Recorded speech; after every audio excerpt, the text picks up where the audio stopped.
जय श्री जगन्नाथ भाई मैंने सर्वप्रथम गुरुदेव गणपति एवं जगदम्बाଙ୍କୁ प्रणाम करी आज ଆମେ ଆମର ଆଷ୍ଟ୍ରୋ ସେସନ କୁ ଆଗକୁ ବଢାଇବା। ଆଷ୍ଟ୍ରୋ ସେସନ କ୍ରମରେ ଆମେ ମାନସଗରୀ ପଦ୍ଧତିର ନୈସର୍ଗିକ କାରକ ତତ୍ତ୍ୱକୁ ନେଇ ପଞ୍ଚାଙ୍ଗର ସେସନ ଗୁଡିକ କରୁଥିଲେ। ପଞ୍ଚାଙ୍ଗର ସେସନ କ୍ରମରେ ଆମେ ବିଭିନ୍ନ ପ୍ରକାର ତିଥି ବାର କରଣ ସବୁ ଫଳ ଜନ୍ମ ହେଲେ କି ଭଳି ଭାବରେ ତାର ଫଳ ରହିବ ସେଗୁଡାକ ଆମେ ଡିସ୍କସନ କରୁଥିଲେ। କାହିଁକି ଆମେ ସେଗୁଡା ଡିସ୍କସନ କରୁଥିଲେ ନା କାରଣ ପୂର୍ବ ଯୁଗରେ ଜେନେରାଲି ମୁହୂର୍ତ୍ତ ଶାସ୍ତ୍ରର ଉପାଦେୟ ଏତେ ଥିଲା କହିବା ବାହାରେ। ରାଜା ମାନେ ଯୁଦ୍ଧକୁ ଗଲେ ମୁହୂର୍ତ୍ତ ଡିସାଇଡ କରି ଯାଉଥିଲେ ତାକି ସମୟ ତାଙ୍କ ପକ୍ଷରେ ରହୁ।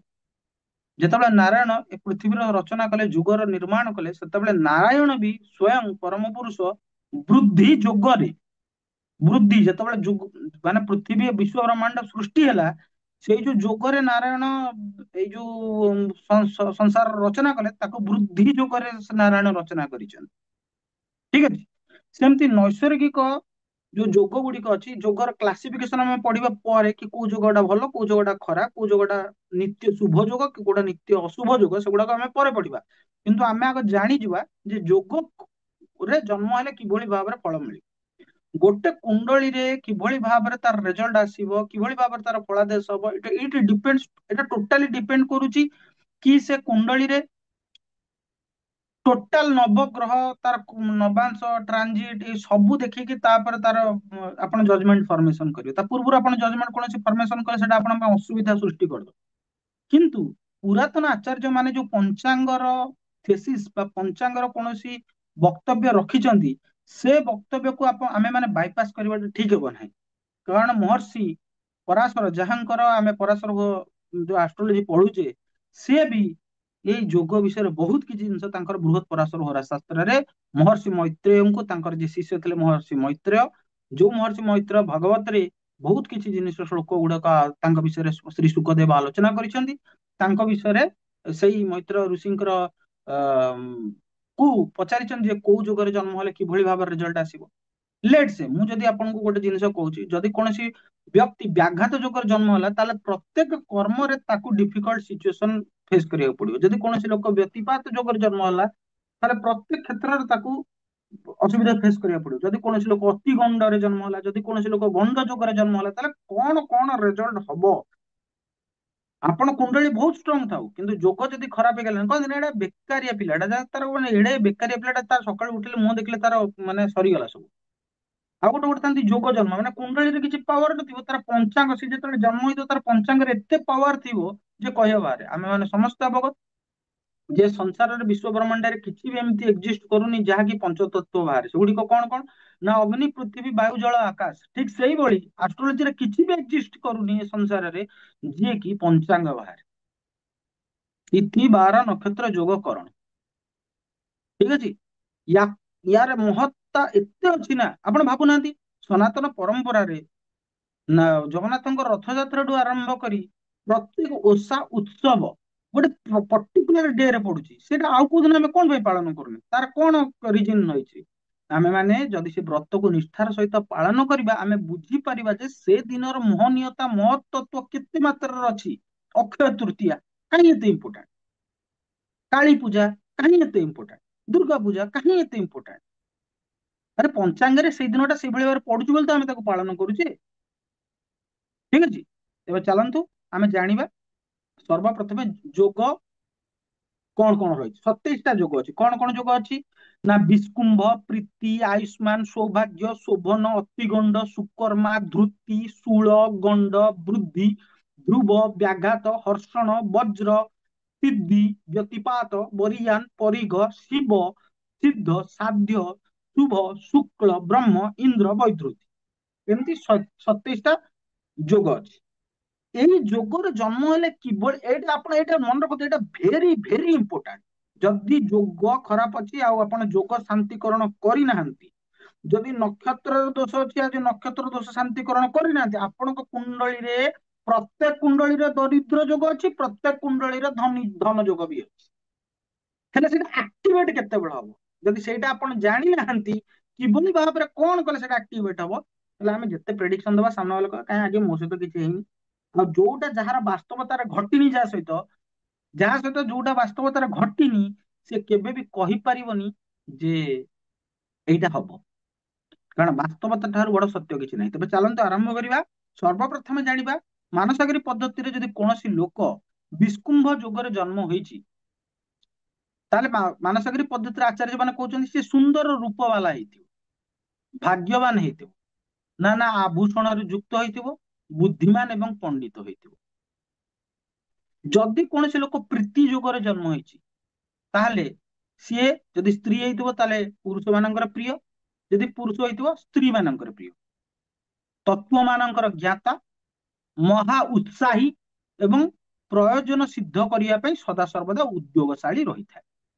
ଯଦି କୌଣସି ଲୋକ ଆୟୁଷ୍ମାନ ଯୁଗରେ ଜନ୍ମ ହେଇଛି, ତାହେଲେ ମାନସାଗରୀ ପଦ୍ଧତି କହୁଛି ସେ ବ୍ୟକ୍ତି ଜଣକ ମାନି, ଧନବାନ, କବି, ଦୀର୍ଘାୟୁ, ବଳବାନ ଏବଂ ଯୁଦ୍ଧରେ ସାଧାରଣତଃ ବିଜୟୀ ହୋଇଥାଏ। ଯଦି କୌଣସି ଲୋକ ସୌଭାଗ୍ୟ ଯୁଗରେ ଜନ୍ମ ହେଇଛି, ତାହେଲେ ସେ ବ୍ୟକ୍ତି ରାଜାଙ୍କର ମନ୍ତ୍ରୀ, ମାନେ ପ୍ରେଜେଣ୍ଟ କଣ୍ଟେକ୍ସଟରେ ସିଏ ଗୋଟେ ମିନିଷ୍ଟ୍ରିଆଲ ପୋଷ୍ଟ କୁ ହୋଲ୍ଡ କଲା ବାଲା, ମାନେ ଗଭର୍ଣ୍ଣମେଣ୍ଟରେ ସବୁ କାର୍ଯ୍ୟରେ ଦକ୍ଷ, ମାନେ ମାଷ୍ଟର ଅଫ ଅଲ୍ ଟ୍ରେଡ୍ସ, ଆଉ ସ୍ତ୍ରୀ ମାନଙ୍କର ପ୍ରିୟ ହୋଇଥାଏ। ଯଦି କୌଣସି ଲୋକ ଶୋଭନ ଯୁଗରେ ଜନ୍ମ ହୋଇଛନ୍ତି, ତାହେଲେ ସେ ବାଳକ ବହୁତ ସୁନ୍ଦର, କେବଳ ଫେସିଆଲ ସୁନ୍ଦର ନୁହଁ, ବୁଦ୍ଧିରୁ ତାର ବି ସୁନ୍ଦରତା ରହିବ, ପୁତ୍ର ଆଉ ସ୍ତ୍ରୀ ଆଦିରେ ଯୁକ୍ତ, ସବୁ କାର୍ଯ୍ୟରେ ତତ୍ପର, ଆଉ ରଣ ମାନେ ଯୁଦ୍ଧ ପାଇଁ ସଦା ଉତ୍ସୁକ। ଏଠି ଯୁଦ୍ଧକୁ ଯଦି ଆମେ ନେଗେଟିଭଲି ନବା, ଏଟା ହେଲା କମ୍ପିଟିସନରେ ଶୋଭନ ଯୁଗରେ ଯୋଉମାନେ ଥାନ୍ତି ଜେନେରାଲି ସେମାନେ କମ୍ପିଟେଟିଭରେ ବହୁତ ଭଲ ପରଫର୍ମ କରନ୍ତି। ଯଦି କୌଣସି ଲୋକ ଅତିଗଣ୍ଡ ଯୋଗରେ ଜନ୍ମ ହେଇଛି, ଏଟା ମନେ ରଖନ୍ତୁ, ଏଇଟା ଭେରି ଭେରି ଇମ୍ପୋର୍ଟାଣ୍ଟ।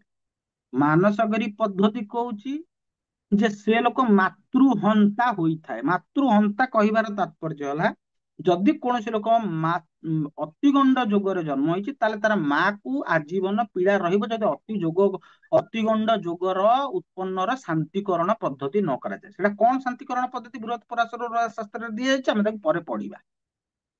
ଏବଂ ଯଦି ଏହି ପ୍ରକାର, କେମିତି ଅତିଗଣ୍ଡ ଯୋଗ କଣ ନା ତିଥିରେ ହେଇଥିବ, ନକ୍ଷତ୍ରରେ ଗଣ୍ଡ ହେଇଥିବ, ଲଗ୍ନରୁ ଗଣ୍ଡ ହେଇଥିବ। ଆପଣ ଦେଖନ୍ତୁ ଗଣ୍ଡ ତିନି ପ୍ରକାର ଆସିବ, ତିଥି ହିସାବରେ ଗଣ୍ଡମୂଳ, ମାନେ ତିଥି ହିସାବରେ ଗଣ୍ଡ ତିଥି, ନକ୍ଷତ୍ର ହିସାବରେ ଗଣ୍ଡମୂଳ ନକ୍ଷତ୍ର, ଏବଂ ଲଗ୍ନ ହିସାବରେ ଯଦି ଲଗ୍ନରେ ଗଣ୍ଡମୂଳ ନକ୍ଷତ୍ର ରହିଲା। ଗଣ୍ଡାନ୍ତ ରେ ଯଦି ଉତ୍ପନ୍ନ ହେଇଥିବ, ତାହେଲେ ସେ କୂଳ ନାଶ କରିଦବ। ଆପଣ ଦେଖିଥିବେ କୌଣସି ଗୋଟେ ଫ୍ୟାମିଲିରେ ନୂଆ ଛୁଆଟେ ଜନ୍ମ ହେଲା, ଜନ୍ମ ହଉ ତାର ଫ୍ୟାମିଲିରେ ବହୁତ ଜଣ ଲୋକ ମୃତ୍ୟୁ ବରଣ କରୁଛନ୍ତି, ତାହେଲେ ଆଖି ବନ୍ଦ କରି କହିଦେବେ, ଦେଖ ଯୋଉ ପିଲାଟା ଜନ୍ମ ହେଲା ତାର ସାଙ୍ଗେ ସାଙ୍ଗେ ଯଦି ଏମିତି କିଛି ଇନସିଡେଣ୍ଟ ହେଇଛି, ଆଉ ତାର ତୁରନ୍ତ ଭାବରେ ଯଦି ଅତିଗଣ୍ଡ ଯୋଗର ଶାନ୍ତିକରଣ ନ କରାଯାଇଛି, ତାହେଲେ ଏଇଭଳି ଭାବରେ ସମସ୍ୟା ଉପୁଜି ପାରେ। ତେଣୁ ଅତିଗଣ୍ଡ ଯୋଗଟା ବହୁତ ହିଁ ଖରାପ ଯୋଗ। ତାପରେ ଆସିଲା ସୁକର୍ମ ଯୋଗ। ମାନସାଗରୀ ପଦ୍ଧତି କହୁଛି ଯଦି କୌଣସି ଲୋକ ସୁକର୍ମ ଯୋଗରେ ଜନ୍ମ ହେଇଛି, ତାହେଲେ ସେଇ ଯୋଗର ନାଁ ଅନୁସାରେ ସେ ସତ୍କର୍ମ କରିବା ବାଲା, ସମସ୍ତଙ୍କର ପ୍ରିୟ, ସୁଶୀଳ, ସ୍ନେହୀ, ଭୋଗୀ ଆଉ ଅଧିକ ଗୁଣବାନ ହୋଇଥାଏ। ଯଦି କୌଣସି ଲୋକ ଧୃତି ଯୋଗରେ ଜନ୍ମ ହେଇଛି, ତାହେଲେ ସିଏ କଣ, ସେ ସମସ୍ତଙ୍କର ପାଳନ କଲା ବାଲା, ତା ସାଇଡରେ ଯିଏ ରହୁଥିବ ତା କଥା ବେଶୀ ଅଧିକା ଭାବୁଥିବ, ଧୈର୍ଯ୍ୟବାନ, ଯଶ, ପୁଷ୍ଟି ଆଉ ଧନରେ ଯୁକ୍ତ, ଭାଗ୍ୟବାନ, ସୁଖୀ, ବିଦ୍ୟାବାନ ଓ ଗୁଣୀ ହେଇଥାଏ। ଯଦି କୌଣସି ଲୋକ ଶୂଳ ଯୋଗରେ ଜନ୍ମ ହେଇଛି, ଏଇଟା ବି ଗୋଟେ ବହୁତ ଖରାପ ଯୋଗ, ତାହେଲେ ସେ ମନୁଷ୍ୟକୁ ଶୂଳ ରୋଗ ନିଶ୍ଚିତ ଭାବରେ ହେବାର ସମ୍ଭାବନା 90% ରହିଛି। ସେ ଲୋକ ଧର୍ମାତ୍ମା ହବ, ଶାସ୍ତ୍ରବେତ୍ତା ହବ, ବିଦ୍ୟା ଏବଂ ଧନ ଉପାର୍ଜନର କୁଶଳ ହବ ଏବଂ ଯଜ୍ଞକର୍ତ୍ତା ହବ। କିନ୍ତୁ ତାର ଦେହରେ ପୀଡାର, ଶୂଳ ଯୋଗ ମାନେ ଭାଇ ତା ଦେହରେ ଯେମିତି ହେଲେ କିଛି ନା କିଛି କ୍ରୋନିକ ଡିଜିଜ ସେ ନେଇକିନା ଆସିଛି। ଆପଣ ଏଇଟା ମନେ ରଖିଥାନ୍ତୁ, ମାନେ ଏଇଟା କେତେ ଇମ୍ପୋର୍ଟାଣ୍ଟ ଯୋଗର ମାନେ ମହନୀୟତା। ଠିକ ଅଛି। ତାପରେ ଆସିଲା ଯଦି ଗଣ୍ଡ ଯୋଗରେ ଜନ୍ମ ହେଲା, ଗଣ୍ଡ ଯୋଗ ବି ବହୁତ ହି ଖରାପ ଯୋଗ ଭାଇ। ଗଣ୍ଡ ଯୋଗରେ ଯଦି କୌଣସି ଲୋକ ଜନ୍ମ ହେଇଛି, ତାହେଲେ ସେକୁ ଗଣ୍ଡ ରୋଗ ହବ। ଯେମିତି କହନ୍ତିନି ଗଳ ଗଣ୍ଡ ହେଇଯାଇଛି କି ତତେ, ବହୁତ କ୍ଲେଶ ସହିଲା ବାଲା, ମାନେ ତା ଜୀବନରେ ସବୁବେଳେ ଅସୁବିଧା ଲାଗି ରହିଥିବ, ତା ଛୋଟ ଛୋଟ କାମରେ ବି ଅସୁବିଧା ଲାଗି ରହିଥିବ। ଠିକ ଅଛି। ଏବଂ ତା ନାକଟା ଟିକେ ତେଢା ମେଢା ହେଇଥିବ। ଠିକ ଅଛି। କିନ୍ତୁ ସେ ଲୋକ ବୀର ହେଇଥିବ ଏବଂ ତାର ତାକୁ ରୋଗ ଛାଡୁନଥିବ, ଟିକେ ଟିକେରେ ତାକୁ ତା ଦେହ ଖରାପ ହେଇଥିବ, ଏବଂ କିନ୍ତୁ ମନେ ରଖ ଗଣ୍ଡ ଯୋଗରେ ଜନ୍ମ ହେଇଥିବା ଲୋକମାନେ ଟ୍ୟାଲେଣ୍ଟେଡ ହେଇଥାନ୍ତି ଏବଂ ସେମାନେ ଦୃଢ ପ୍ରତିଜ୍ଞ ହେଇଥାନ୍ତି। ତାଙ୍କର ଦେହ ଖରାପ ହେଇ ସେମାନେ ମରି ବି ଯାଆନ୍ତି, କିନ୍ତୁ ଯୋଉଟା ମୁଣ୍ଡରେ ଭାବିଛନ୍ତି ସେଟା ସେମାନେ କରିବା କଥା କରିବେ। ତାପରେ ରହିଲା ବୃଦ୍ଧି ଯୋଗ। ମାନସିକ ପଦ୍ଧତି ଯେ କହୁଛି ଯଦି କୌଣସି ଲୋକ ବୃଦ୍ଧି ଯୋଗରେ ଉତ୍ପନ୍ନ ହେଇଛି ତାହେଲେ ସୁନ୍ଦର, ସ୍ତ୍ରୀ ପୁତ୍ରାଦିରେ ଯୁକ୍ତ, ଧନୀ, ଭୋଗୀ ଏବଂ ଆଉ ବଳବାନ ହୋଇଥାଏ। ଯଦି କୌଣସି ଲୋକ ଧ୍ରୁବ ଯୋଗରେ ଜନ୍ମ ହେଇଛି ତାହେଲେ କଣ ହବ ନା ମାନସଗିରି ପଦ୍ଧତି କହୁଛି ସେ ବ୍ୟକ୍ତି ଦୀର୍ଘାୟୁ, ଧନୀ, ସମସ୍ତଙ୍କର ପ୍ରିୟ, ସ୍ଥିର କାର୍ଯ୍ୟ କରିବା ବାଲା, ସ୍ଥିର ବୁଦ୍ଧି ବାଲା, ସ୍ଥିର ଚିତ୍ତ ବାଲା ଏବଂ ବଳବାନ ହୋଇଥାଏ।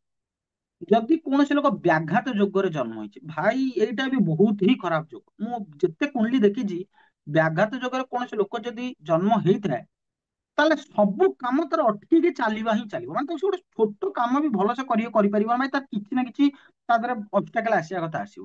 କିନ୍ତୁ ସେ ଲୋକ ସବୁ ଜିନିଷକୁ ନା ବହୁତ ଡିପଲି ଷ୍ଟଡି କରିଥିବ, ସର୍ବଜ୍ଞ ହେଲା ଭଳିଆ ହେଇଥିବ ସେ ପିଲାଟା। କାରଣ ସେ ଏତେ ଫେଲୁଅର ଦେଖିଥିବ, ସେ ଫେଲୁଅର ଏତେ ଶିଖିଥିବ, ତା ପାଖରେ ବାସ୍ତବିକ ନଲେଜ ଥିବା କଥା ଥିବ ଏବଂ ତାର ଏଇ ନଲେଜ ଗୁଣ ଯୋଗୁ, ବାସ୍ତବତାର ରିଏଲିଟି ଯୋଗୁ ସିଏ ସମସ୍ତଙ୍କର ମାନ୍ୟ ହେଇଥିବ ଏବଂ ସବୁ କାର୍ଯ୍ୟକୁ ସେ ନିଖୁଣ ଭାବରେ କଲା ବାଲା ହେଇଥିବ। କାରଣ ସିଏ ବାସ୍ତବତା ଗୁଡକୁ ଅନୁଭବ କରିଥିବ ଏବଂ ଲୋକମାନଙ୍କ ଭିତରେ ବିଖ୍ୟାତ ହେଇଥିବ। କିନ୍ତୁ ତାର ପର୍ସନାଲ ଡେଭଲପମେଣ୍ଟ ଟା ହୁଏନି ପ୍ରାୟ ଯଦି ଏଟାକୁ ଶାନ୍ତିକରଣ ନ କରାଯାଏ। ଯଦି କୌଣସି ଲୋକ ହର୍ଷଣ ଯୋଗରେ ଜନ୍ମ ହେଇଛି ତାହେଲେ ସିଏ ବହୁତ ବଡ ଭାଗ୍ୟଶାଳୀ, ରାଜମାନ୍ୟ, ଜିଦ୍ଦି ସ୍ୱଭାବର, ଧନବାନ, ବିଦ୍ୟା ଆଉ ଶାସ୍ତ୍ରରେ ନିପୁଣ ହୋଇଥାଏ। ଯଦି କୌଣସି ଲୋକ ବଜ୍ର ଯୋଗରେ ଜନ୍ମ ହେଇଛି ତାହେଲେ ତାର ଦେଖିବେ ତାର ହାତର ପାପୁଲିଟା ବଡ ହେଇଥିବ। ସିଏ ପ୍ରାୟ ସବୁ ବିଦ୍ୟା ଏବଂ ଅସ୍ତ୍ରରେ ନିପୁଣ ହେଇଥିବ, ଧନ ଧାନ୍ୟରେ ଯୁକ୍ତ ଏବଂ ପରାକ୍ରମୀଟିଏ ହେଇଥିବ।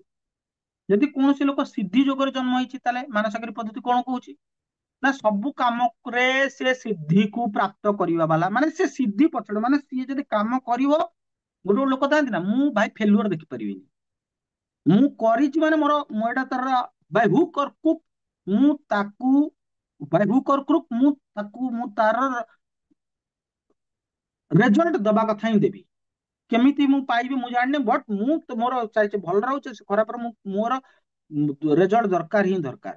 ଯୋଉମାନେ ସିଦ୍ଧି ଯୋଗରେ ଜନ୍ମ ହେଇଛନ୍ତି ସେମାନେ ସିଦ୍ଧି ପାଇବା ପାଇଁ ବ୍ୟାକୁଳ ସଦାବେଳେ, ଦାନୀ, ଭୋଗୀ, ସୁଖୀ, ସୁନ୍ଦର, କିନ୍ତୁ ରୋଗ ଆଉ ଶୋକରେ ଯୁକ୍ତ। ଆରେ ଭାଇ ସେମାନେ ନିଷ୍କାମ କାମ କରିପାରିବେ ନାହିଁ ଯୋଉମାନେ ସିଦ୍ଧି ଯୋଗରେ ଜନ୍ମ ହେଇଛନ୍ତି, କାହିଁକି ନା ତାଙ୍କୁ ସିଦ୍ଧି ଦରକାର ନା ଭାଇ।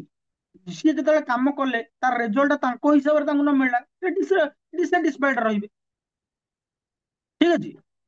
ତାପରେ ଯଦି କୌଣସି ଲୋକ ବ୍ୟତିପାତ ଯୋଗରେ ଜନ୍ମ ହେଲା, ଇଏ ବି ବହୁତ ହି ଖରାପ ଯୋଗ, ବହୁତ ହି ଖରାପ ଯୋଗ। କଷ୍ଟରେ ଜିଇଲା ବାଲା, ଯଦି ଜୀବିତ ରହିଯାଏ ଇଏ ବ୍ୟତିପାତ ବାଲା, ଯଦି ଛୁଆ ବେଳେ ତାକୁ କୌଣସି ପ୍ରୋବ୍ଲେମ ନ ହୁଏ ତାହେଲେ ସିଏ ଯଶ ଆଉ ସୁଖ ଯୁକ୍ତ ଉତ୍ତମ ପୁରୁଷଟିଏ ହୋଇଥାଏ। ଯଦି କୌଣସି ଲୋକ ବରିଆନ ଯୋଗରେ ଜନ୍ମ ହେଇଛି, ମାନସାଗରୀ ପଦ୍ଧତି କହୁଛି ସେ ବଳବାନ, ଶିଳ୍ପ ଶାସ୍ତ୍ରକୁ ଜାଣିଲା ବାଲା, କଥାକାର ଏବଂ ସଙ୍ଗୀତ ଆଉ ନୃତ୍ୟ ବିଦ୍ୟାରେ ନିପୁଣ ହୋଇଥାଏ। ଯଦି କୌଣସି ଲୋକ ପରିଗ ଯୁଗରେ ଜନ୍ମ ହେଇଛି ତାହେଲେ ନିଜ କୂଳକୁ ଉନ୍ନତ କରିବା ବାଲା, ଶାସ୍ତ୍ରର ଜ୍ଞାତା, କବି, ବକ୍ତା, ଦାତା, ଭୋଗୀ ଓ ପ୍ରିୟ ବକ୍ତାଟିଏ ହୋଇଥାଏ। ଯଦି କୌଣସି ଲୋକ ଶିବ ଯୁଗରେ ଜନ୍ମ ହେଇଛି ତାହେଲେ ସବୁ କଲ୍ୟାଣରେ ସେ ଯୁକ୍ତ। ଏଇ ଯୋଗଟା ଯିଏ ଜନ୍ମ ହେଇଥାଏ ଶିବ ଯୁଗରେ ତାର ସବୁ କିଛି ଆଗରୁ ଥାଏ ତା ପାଖରେ, ଆଉ ଲୋକରେ ଏଇ ମାନେ ଇହ ଲୋକରେ ସମସ୍ତେ ତାକୁ ବହୁତ ଭଲ ପାଆନ୍ତି ଏବଂ ସେ ଲୋକଟି ଅତ୍ୟନ୍ତ ବୁଦ୍ଧିମାନ ହେଇଥାଏ। ଯଦି କୌଣସି ଲୋକ ସିଦ୍ଧ ଯୋଗରେ ଜନ୍ମ ହେଇଛି ତାହେଲେ ସିଏ ସିଏ ଅନ୍ୟ ଲୋକକୁ ସିଦ୍ଧି ଦେଲା ବାଲା, ମାନେ ସିଏ ଗୋଟେ ମାଷ୍ଟର, ଗୋଟେ ଗୁରୁ ଗାଇଡ ହେଲା ବାଲା ହେଇଥିବ, ମନ୍ତ୍ର ଶାସ୍ତ୍ରର ପ୍ରବର୍ତ୍ତକ, ସୁନ୍ଦର ସ୍ତ୍ରୀରେ ଯୁକ୍ତ ଏବଂ ସର୍ବ ସମ୍ପତ୍ତି ଯୁକ୍ତ ହୋଇଥାଏ। ଠିକ ଅଛି। ଯଦି କୌଣସି ଲୋକ ସାଧ୍ୟ ଯୋଗରେ ଜନ୍ମ ହେଇଛି, ମାନସଗରୀ ପଦ୍ଧତି କହୁଛି ସେ ମାନସିକ ସିଦ୍ଧି ପାଇବା ବାଲା, ଯଶ ଏବଂ ସବୁ ସୁଖଙ୍କୁ ପାଇବା ବାଲା, ହେଲେ ଅଳସୁଆ, ଦୀର୍ଘସୂତ୍ରୀ ଓ ଲୋକମାନଙ୍କ ମଧ୍ୟରେ ପ୍ରସିଦ୍ଧ ଏବଂ ସମସ୍ତଙ୍କର ପ୍ରିୟ ହୋଇଥାଏ।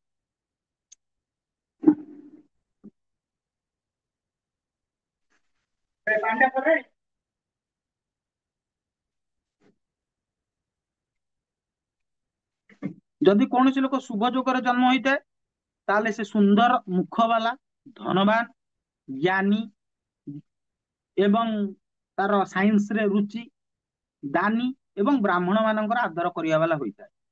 ଯଦି କୌଣସି ଲୋକ ଶୁକ୍ଳ ଯୋଗରେ ଜନ୍ମ ହେଇଛି ତାହେଲେ ସବୁ କଳାରେ ନିପୁଣ, ସବୁ ଅର୍ଥକୁ ଜାଣିବା ପାଇଁ କି ପ୍ରୟାସୀ, କବି, ପ୍ରତାପୀ, ଧନୀ ଏବଂ ସମସ୍ତଙ୍କର ପ୍ରିୟଟିଏ ହୋଇଥାଏ। ଯଦି କୌଣସି ଲୋକ ବ୍ରହ୍ମ ଯୋଗରେ ଜନ୍ମ ହେଇଛି ତାହେଲେ ବହୁତ ବଡ ବିଦ୍ୱାନ, ବେଦ ଶାସ୍ତ୍ରର ରେ ପାରଙ୍ଗତ।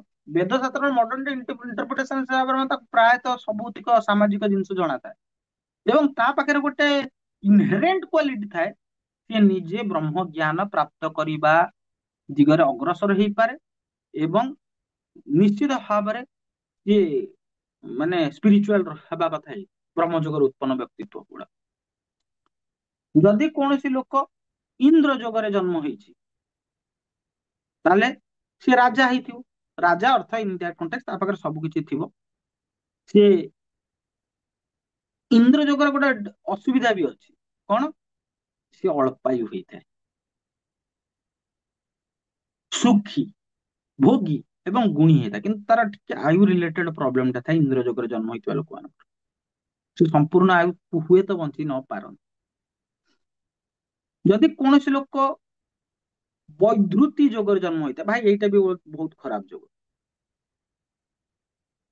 ଭାଇ ଏଥର ଦେହ ଖରାପ ହୁଏ ସେ ଲୋକମାନଙ୍କର, ଉତ୍ସାହୀ, ସିଏ କିନ୍ତୁ ସବୁବେଳେ ଉତ୍ସାହ କରି କାମ କରିବ, ସେ ସବୁବେଳେ ଇଣ୍ଟରେଷ୍ଟ ନଉଥିବ ସବୁ କାମରେ ଆଉ ତାକୁ ବହୁତ ଭୋକ ଲାଗୁଥିବ। କିନ୍ତୁ ସେ ଯେତେ ଲୋକ ବୈଧୃତି ଯୋଗରେ ଉତ୍ପନ୍ନ ହୋଇଥିବା ବ୍ୟକ୍ତିତ୍ୱ ଲୋକମାନଙ୍କର ଯେତେ ଭଲ କରୁ, ସିଏ ତାକୁ ଭାଇ ମିଳିବନି ମାନେ ସେତିକି ରେକଗ୍ନିସନ। ସିଏ ସମସ୍ତଙ୍କର ଭଲ ଭଲ କଲେ ମଧ୍ୟ ସମସ୍ତଙ୍କର ଅପ୍ରିୟ ହବ।